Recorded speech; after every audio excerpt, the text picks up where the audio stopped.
Hello dear, welcome करता हूं आप सभी को। तो आप लोग जो भी लोग हैं मेडिकल नर्सिंग देख रहे हैं, सबको स्वागत करता हूं। जितने भी एएनएम के कैंडिडेट हो आप लोग, तो आज हम बताएंगे कि कैसे बिहार में जो एएनएम का 10,709 जो बहाली था, वह कैसे उसमें झोल पर झोल, झोल पर झोल, यानी पेचीदा पर पेचीदा होते गया और कहीं ना कहीं स्टूडेंट कैंडिडेट के माइंड में जो डाउट है, जो शक है, वह भरते गया। जी हाँ, मैं फिर से बता रहा हूँ, ये जो सारा बहाली का जो प्रोसेस है, यह बच्चे के माइंड में एक डाउट जो क्लियर करने का प्रयास किया गया आयोग के तरफ से, वह बिल्कुल किया गया।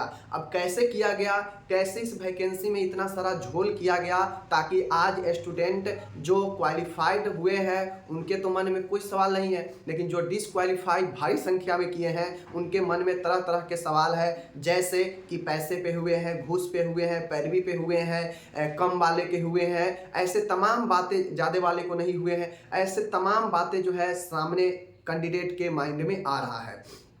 तो हम बताएंगे कि कैसे जो है यह माइंड में क्रिएट किया गया आयोग के तरफ से, कैसे इतना झोल आया और रिजल्ट जो दिया गया है इसमें कैसे जो है आपको यह सारा सवाल उठने का नतीजा कहां से आ रहा है। और चलिए हम क्लियर करते हैं। सबसे पहले मैं बता दूं कि आप लोग को पता होगा कि यह वैकेंसी 2022 का है। कब का वैकेंसी है? 2022 का लास्ट के 2-3 महीनों का ही यह वैकेंसी है। अभी चल रहा है कितने? 2024, यानी पूर्ण रूप से कहा जाए तो आपके 2.5 साल वैकेंसी में कंप्लीट हो चुका है, जबकि वैकेंसी जो है आपके कंप्लीट अभी तक नहीं हुए हैं। मैं बता दूं, जब वैकेंसी आई थी तो वहाँ पे एक कहा गया था कि मेरिट पर बहाली होंगे, मेरिट पर हायर डिग्री का एक्सपीरियंस का नंबर मिलेगा और जो एएनएम में आप मार्क्स ला रखे हैं उस पर आपको जॉब होगा। पहले तो ये कहा गया, तो सभी लोगों को मन में एक आस जगा, जो नहीं पढ़ रहे थे उनको और जो पढ़ रहे थे उनको भी मन में आस जगा कि चलो बिना एग्जाम के मेरे मेरिट जो पहले हम लाए हैं अपने पढ़ाई में, उस मेरिट परसेंटेज पर बहाली होंगे। और चूंकि यह एक परमानेंट बहाली था, अच्छा खासा वैकेंसी था, तो स्टूडेंट लोग जो है क्या किए, फॉर्म डालते गए। अब हुआ ये कि पहले तो एक क्लियर कर दिए, सब चीज़ निकाल दिए। अब फॉर्म भरा गया तो फर्स्ट टाइम जो फॉर्म भराया था उसमें उतना ज़्यादा स्टूडेंट फॉर्म नहीं डाला था, लेकिन उसके साल भरों के बाद, साल भर सारा चीज़ तमाशा कर लेने के बाद, देख लेने के बाद, साल भर टाइम व्यस्त कर देने के बाद आयोग से ये कहा गया कि हम एक नया नियमावली बना रहे हैं और इस नियमावली के तहत अब आपके एग्ज़ाम होंगे। पहला झोल जो बहाली का है यहीं पे आया। ठीक है, पहला जो झोल है, पहला जो डाउट का जो संभावना है कि इस बहाली में गड़बड़ी हुई है, पहला पॉइंट यहीं पे आता है कि जब आपके उतना ही एग्जाम लागू करना था तो 2023 में आपने साल भर लगभग समय बिताने के बाद आप ये कह रहे हैं कि एग्जाम लेंगे। अब एग्जाम अचानक से आप कैसे कह सकते हैं कि एग्जाम लेंगे? ऐसे नहीं कह सकते हैं। अब एग्ज़ाम आ गया, यहाँ पे मेरिट ख़त्म हो गया, फिर से उसके लिए एक नए नोटिफिकेशन आया जहाँ पे बताया गया इतने क्वेश्चन, इतने मार्क्स मिनिमम लाने पड़ेंगे। उसमें भी दूसरा झोल ये हो गया कि जो आया था कि इतने इतने मार्क्स आपके कैटेगरी में मिनिमम लाने पड़ेंगे, तो वहाँ पे कहा गया था जनरल को 40, पिछड़ा वर्ग को 36 पॉइंट समथिंग, अत्यंत पिछड़ा वर्ग को 34, SC ST को 32। लेकिन अब जो देखिएगा, जो कंप्यूटर बेस्ड का जो वहाँ पे निकला है, वहाँ पे कहा गया है कि 32, यानी सबको 32 मान लिया गया है, सबको 32 पर ही जो है कट ऑफ तैयार किया गया है। तो दूसरा झोल तो ये है कि आप नोटिफिकेशन जब जारी किए रिटेन एग्जाम के तहत, तो वहाँ पे बताए कुछ और, फिर जब आप रिजल्ट दे रहे हैं तो सबको 32 पर ले रहे हैं, तो यहाँ भी आपका एक कमी दिख गया। तो यह भी एक आपके रिजल्ट में गड़बड़ी का दूसरा सबूत आता है। तीसरा सबूत ये है कि आपने एक चीज़ को क्लियर नहीं किया कि जब मेरिट आप तीसरा चीज़ ये आपका भारी गड़बड़ी है। तीसरा जो BTSC की तरफ से जो गड़बड़ी हुआ, वह भारी गड़बड़ी ये किया गया कि मान गए जब आप रिजल्ट की तैयारी कर रहे हैं, रिजल्ट देने से पहले किसी स्टूडेंट को कोई पता नहीं है कि हम फेल हैं या पास है, लेकिन डॉक्यूमेंट वेरिफिकेशन आप शुरू कर दिए। इतना जल्दबाजी 2 साल बिता दिए तो कोई जल्दबाजी नहीं रहा, लेकिन एग्ज़ाम होते ही आपके अंदर कितना जल्दबाजी आ गया कि आप ये सोचने लगे कि अब डॉक्यूमेंट वेरिफिकेशन करा के हटा देते हैं जो एक्सपीरियंस वाले हैं, जो हायर डिग्री वाले हैं। तो तीसरा गलती आपका यहाँ पे है रिजल्ट गड़बड़ करने का या रिजल्ट में गड़बड़ी करने का, कि आप रिजल्ट से पहले ही आप रिजल्ट किसी को आया नहीं, किसी को पता नहीं है कि हम क्वालिफाइड है या डिसक्वालिफाइड है, लेकिन आप जो है उसका डॉक्यूमेंट वेरिफिकेशन कराने लगे और उसका डॉक्यूमेंट वेरिफिकेशन आप जो है 4,500 ऐसे कैंडिडेट थे जिनका आप लिस्ट दिया था और वहाँ पे वो जो है बीटीएससी में आप उनका जो है डॉक्यूमेंट वेरिफिकेशन भी करा दिए प्रथम चरण में, ये कह के कि बहुत ज़्यादा कैंडिडेट है। ठीक है, ये कह के कि बहुत ज़्यादा कैंडिडेट है।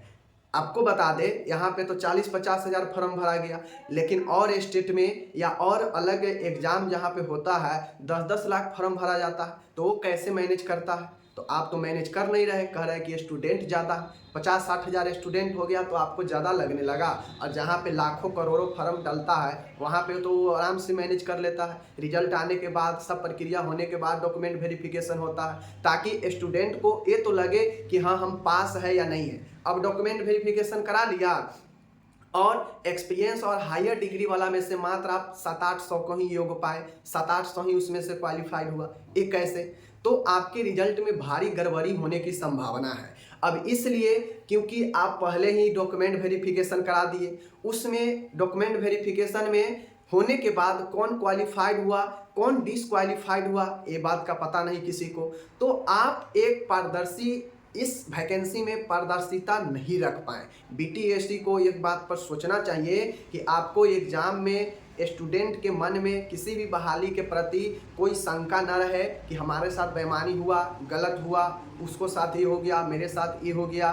तो आप गलत वहीं पे कर दिए जहाँ पे आप एग्ज़ाम तुरंत लेने के बाद तुरंत जो है ऐलान किए कि डॉक्यूमेंट वेरिफिकेशन पहले हम करा लेते हैं। आखिर आप किस आधार पर डॉक्यूमेंट वेरिफिकेशन कराते हैं? आप ये आधार दे दिए कि जितने एक्सपीरियंस और जितने भी एक्सपीरियंस और जितने भी हायर डिग्री वाले हैं उसका आपने लिस्ट भी दिया था, लगभग 4646 कैंडिडेट था, उसका सबका आप डॉक्यूमेंट वेरिफिकेशन करा लिए। डॉक्यूमेंट वेरिफिकेशन कराने के बाद स्टूडेंट के मन में एक जिज्ञासा जग जाता है कि मुझे जॉब होने की संभावना है। अब जब आप कंप्यूटर बेस्ड का जब आप रिजल्ट दिए तो उसमें बता रहे हैं कि टोटल जो है 8700-8800 कैंडिडेट ही क्वालिफाइड कर पाए हैं। अब इतना जब क्वालिफाइड 8700-8800 कर पाए, उसमें से आप लगभग 7500 के आसपास कैंडिडेट जो है वह आप जो है फ्रेशर वाला को दिए डॉक्यूमेंट वेरिफिकेशन के लिए।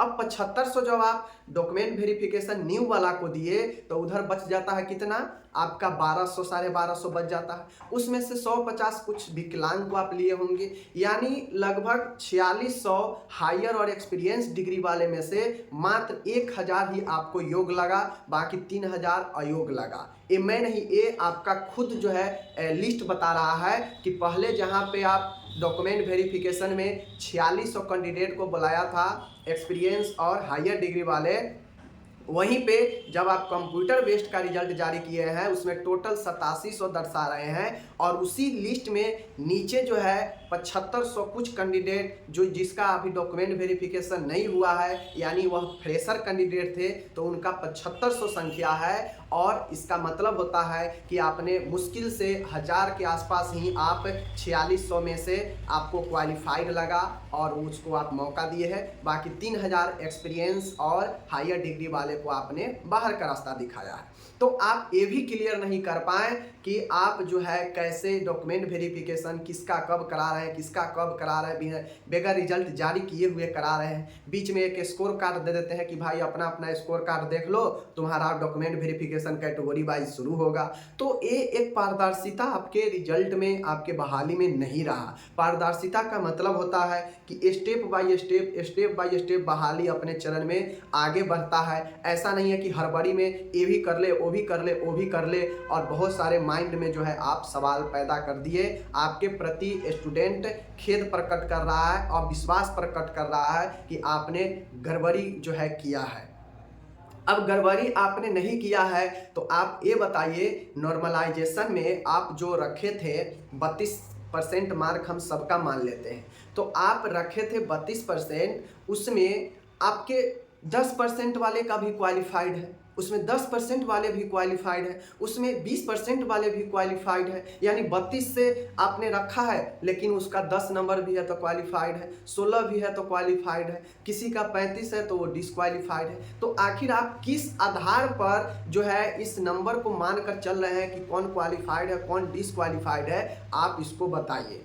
आप ये मान के चलते हैं कि उस शिफ्ट में जो सबसे ज़्यादा मार्क्स प्राप्त कर लिया वह सबसे ज़्यादा 100% हो गया, ऐसे ही नॉर्मलाइज निकलता भी है, और उससे कम जो जो होते जाएगा उससे कम होते जाएगा। तो आखिर जिसका 16 पर चयन हुआ है, 16 पर क्वालिफाइड है, आप उसका खुद 32% निकालिए ना। 60 का 32% जो है 16 होता है क्या? आप बताइए हमको, वो कैसे क्वालिफाइड हो गया।